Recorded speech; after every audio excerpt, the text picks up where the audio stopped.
craziest. One that sticks out to me was, you know, I was doing an inspection one day and I was in the basement and the whole family was with me. And I remember a door flew open and I cracked a joke about a ghost. I'm like, oh, you got ghosts in your house. And I seen like them get like scared and I was like, you know, we cracked a little joke, it wasn't nothing. And then I go upstairs and I remember the lady sitting on the couch smoking cigarettes. And, you know, I'm doing my thing, inspecting the windows, checking outlets. And she goes, oh, did you meet John? And I'm like, who's John? She's like, oh, the house is haunted. They open windows and close doors. I'm like, wait, what did you just say? And she's like, yeah, the house is haunted, blah, blah, blah. And I was like, hold up. I can't put that in my report. So I had to go get the client and I'm like, can you tell this guy what you just told me? And she told him about it being haunted and what these ghosts do. And I'm sitting there laughing. And then he looked at her dead in her face and he's like, ma'am, you better shut the F up because if my wife hears you say that, this deal's dead.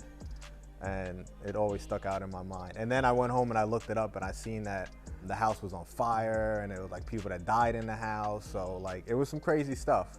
So I would say that's the craziest. Man, I go over and beyond every time we do an inspection. That's not a good question because I mean we really try to go over and beyond. But I could tell you this, a lot of people aren't grateful for us going over and beyond. When we go and try hard to do stuff we're not supposed to do, or we basically try to go out of our way to help people, it always comes back to kick us in the ass. So it doesn't always help us to do more than we should. Agents hate that inspectors kill deals, and they always say, you know, we should stay in our lane, but it's the same thing vice versa. They should stay in their lane. You know, agents pretty much, you know, they want to close that deal, and you could see some of these agents are real hungry and they don't know anything, and they're sitting there telling their clients, oh, it's not a big deal, it's not a big deal. You know, and we're going through the whole house and the house is going to burn down, or they're at $200-300 grand worth of renovations, and it's like, oh, it's nothing, you'll be able to fix that over time. So again, you know, let us do our job. That's what we're being paid for. My least favorite thing is, I mean, we're the bad guy.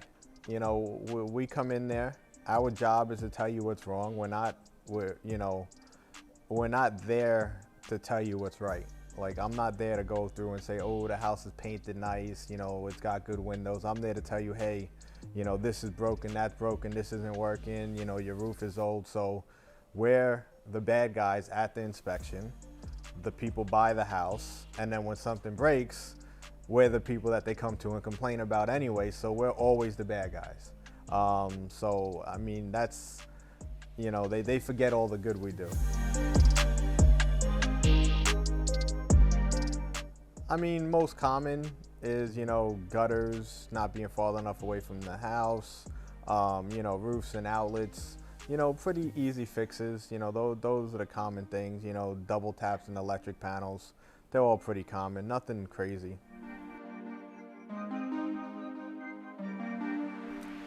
I mean, they should hire us to get in there before they list it. You know, basically the truth is, if you're prepared, you know what's going to be said. So if you have an inspection before you list the house and we come through and we say, hey, listen, your roof is old, your electric panel needs updating, you don't have to listen to us. You don't have to fix it. You don't have to go out and do anything, but you're prepared to negotiate down the line. So when the next inspector comes in and says that, you could already tell the clients, well, we knew that, or we knew this, or even before the inspector comes in, you could say, hey, listen, we already had it inspected. We know the roof is 30 years old. We know the plumbing is this. We know this is that. So if you want to move forward, we're not fixing any of this. So it basically saves all that negotiating at the beginning.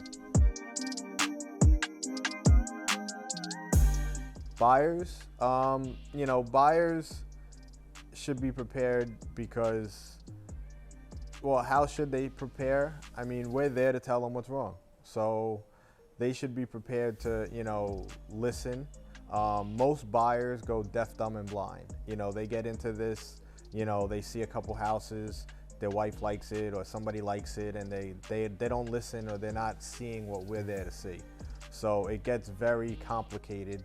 You know, so when we're there, that's the first time they're gonna have like an hour in the house where they could let their mind kind of ease and take a good look at it. So being prepared is just being present. Go to the inspection, take your time, walk through the house, look at the rooms, you know, see what's going on. Make sure your furniture fits, make sure it has enough bedrooms. You know, that's the stuff that should be done. What is your favorite part of the job? I mean, my favorite part of the job is, you know, well, my favorite part of the job is the freedom. You know, if we're not getting generic here, you know, I mean, we all like helping people and we all like, you know, saving people money, but, you know, I like freedom. I like being able to, you know, say I'm not doing no inspections tomorrow, I'm taking off the weekend. You know, I'm okay working a lot of hours, so, you know, this job's great because you could do an inspection at 6 o'clock at night, you could do it 7 in the morning, so I could create my own schedule and I have as much freedom as I want and I could still make money. I include everything in it. It doesn't matter. Whatever I see goes in the report. I let my buyers decide what's important to them. You know, whether it's an important item or a defect item, that's on me and how the house is or the picture I want to paint that day. But in reality, whatever I see, whatever's talked about goes in the report, so it creates a mental note, and then they could decide if it's a big deal or a small deal. Who's your favorite person in the company? My favorite person in the company? Myself. No, I don't know.